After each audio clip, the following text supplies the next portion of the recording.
Jagannath student स्वागत करुच्ची आज video को।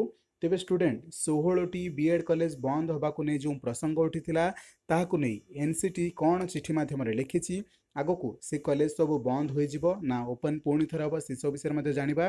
तेज स्टूडेंट सरकारी तालीम प्रतिष्ठान जो टीचर मान रही सरकारी शिक्षक तालीम प्रतिष्ठान जो रही बीएड कॉलेज नाम जदि बंद कर दि जाए तेज ओडिशा रे यह गोटे बड़ प्रभाव पकेब। तेज स्टूडेंट चलतु पढ़ा आज न्यूज को शुणा आज न्यूज को संपूर्ण भाव में कौन रही प्रसंग। तेज स्टूडेंट जदि आपण मैंने आम चैनल को प्रथम थर पर विजिट करुँच निश्चित भाव में चैनल को सब्सक्राइब करूँ ता सहित बेल आइकन को प्रेस करके ऑल नोटिफिकेशन बटन को क्लिक करूँ जहाँफल आपण यही एजुकेशन रिलेटेड समस्त नोटिफिकेशन को सर्वप्रथमे पाइपर केवल एजुकेशन रिलेटेड नुह आपण मैंने कौन भी स्कूल रुहतु कॉलेज रे रुहतु जदि आपण कौन स्कॉलरशिप आसुची ताहा सर्वप्रथमे आम यही चैनल माध्यम अपलोड करूँ। तेज स्टूडेंट यही नुआ चैनल को निश्चित पक्षरे आज ही सब्सक्राइब करूँ बेल आइकन को प्रेस करूँ पाखर थी ऑल नोटिफिकेशन को भी क्लिक करूँ जदि आपड़ पारे अन्य सांग मान सेयार करके चैनल विषय में जनइबे। तेज चलते स्टूडेंट आज इनफॉरमेशन को पढ़ी नवा जानी नवा आज कौन कौन अच्छी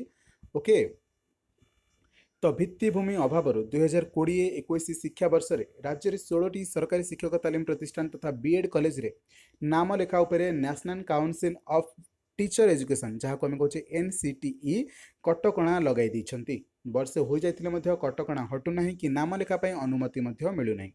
2021-22 शिक्षा वर्ष उक्त 16टी सरकारी बीएड कॉलेज इतिमध्य उच्च शिक्षा विभाग अधीन को आसवा सह जून पहला विधिवत भाव में कार्यकारी होती। शिक्षक पद पूरण दिगरे पदक्षेप हाथ को नि 15 जन ओईएस ओडिशा शिक्षा सेवा अधिकारी को बीएड कॉलेज भारप्राप्त दायित्व दी जाएगी। 385 शिक्षक पद लगी नियुक्ति प्रक्रिया चली। तेणु चलित वर्ष ठारू बीएड पाठ्यक्रम में नाम लेखा लगी अनुमति नेबाकु उच्च शिक्षा सचिव शाश्वत मिश्र आज पुणी थे एनसीटी सदस्य सचिव को चिठी लिखि अनुरोध कर। श्री मिश्र दर्शाई जे आवश्यक अध्यापक न उक्त 15टी प्रतिष्ठान में 2020-21 नाम लेखा बंद होता बेले 2021-22 आउ गोटे रे नाम लेखा बंद होती। तेज उच्च शिक्षा विभाग अधीन को शिक्षानुष्ठान गुड़िक आसवा पर पद पूरण दिगरे पदक्षेप नि शिक्षानुष्ठान गुड़िकर 350टी असिस्टेंट प्रोफेसर पद पूरण लगी ओडिशा लोक सेवा आयोग ओपीएससी को चिठी लिखा जायछि। ओपीएससी पक्षर एने प्रक्रिया भी आरंभ हो सारी। तेज कोरोना महामारी पर सामान्य विलंब होती तेणु 2021-22 शिक्षा वर्ष गोटे यूनिट आरंभ करने को अनुमति देवाकू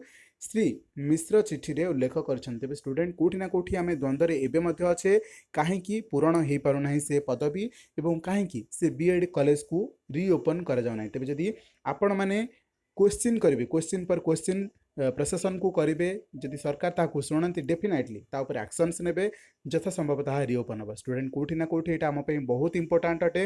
जदि बीएड कॉलेज रे उचित भाव में पढ़ा न जीव टीचर्स न रहे ताले ओपन करके कि लाभ हम। जदि टीचर्स रखिए ताले रिओपन हम पिला माने पुणी थे सेठी तालीम नहीं पारे और भविष्य गोटे उच्च कोटीर टीचर हो पारे।